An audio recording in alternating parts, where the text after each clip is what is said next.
26મી જાન્યુઆરીને મારા વાલા મિત્રોને જય હિન્દ, જય ભારત, જય શ્રી કૃષ્ણ. આજે અમે સરકારી હોસ્પિટલ જુનાગઢ આવેલા છે બ્લડ ડોનેટ કરવા માટે.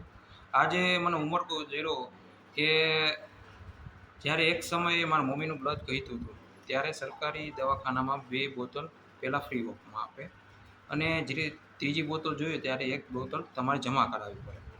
ત્યારે મેં એટલા ફોન કર્યા, રસ્તામાં વ્યક્તિ હોય આવવાની ના પાડતા હોય કોઈ, પણ ટાઈમે ન ભેગું થાય એટલે મેં મારું બ્લડ આપેલું અને ત્યારે મને કામ આવ્યું.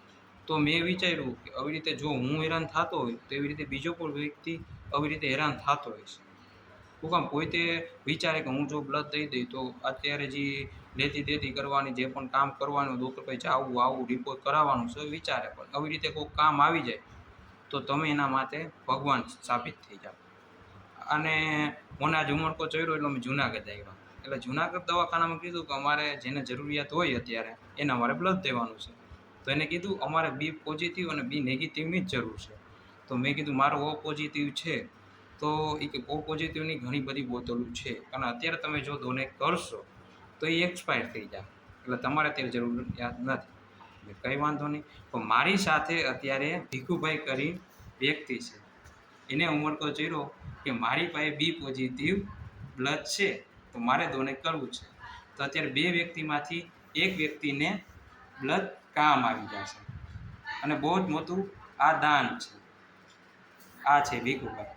હાલો ભીખુભાઈ, કહેવાનો મતલબ શું છે, જો તમે ટાઈમે કોઈને કામ આવી જાઓ ને તો તમે ભગવાન થઈ જાય. અને પહેલી વાત, મેં તો ભીખુભાઈને હારે રાખ્યા હતા કે હું અત્યારે બદલ દઈ દઉં એટલે જાતી વખતે તમે ગાતી આપો. હવે વાત એ છે મેન કે જ્યારે તમને ઉમળકો ચડે ને અંદરથી ત્યારે બ્લડ દેવા વયા જાય. એવું નથી કે અમે વિડીયો બનાવ્યું ને તમે બ્લડ ડોનેટ કરી દો કે ભાઈ આપણે પણ કરવું જોઈએ, નહીં. અંદરથી જો એકવાર ઉમળકો ચડી જાય ને એટલે એમ થઈ જાય.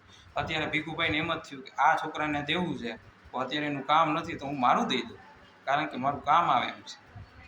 હા ભીખુભાઈ.